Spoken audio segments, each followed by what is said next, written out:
Kelompok Hamas kembali menembak puluhan roket ke wilayah Israel. Serangan ini merupakan yang terbesar sejak 2024 hingga membuat Iron Dome Israel meraung-raung. Tak tanggung-tanggung, Hamas disebut meluncurkan 50 roket ke kawasan Netivot hingga Porak-Poranda. Dikutip dari The Times of Israel, serangan itu diluncurkan pada Selasa 16 Januari 2024. Dilaporkan rentetan roket ditembakkan dari jalur Gaza ke kota Netivot di selatan. Rekaman yang diposting ke media sosial menunjukkan sekitar 20 intersepsi oleh sistem pertahanan udara Iron Dome. Media Israel melaporkan laju tembakan itu melambat secara signifikan di tengah operasi darat pasukan pertahanan Israel atau IDF.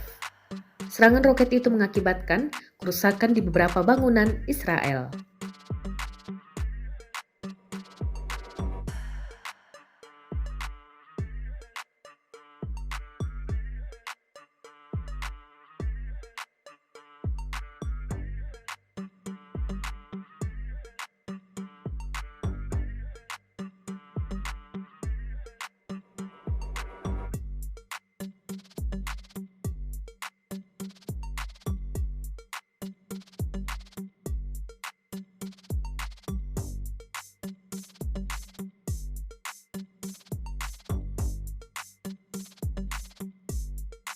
Download Tribun X sekarang, menghadirkan lokal menjadi Indonesia.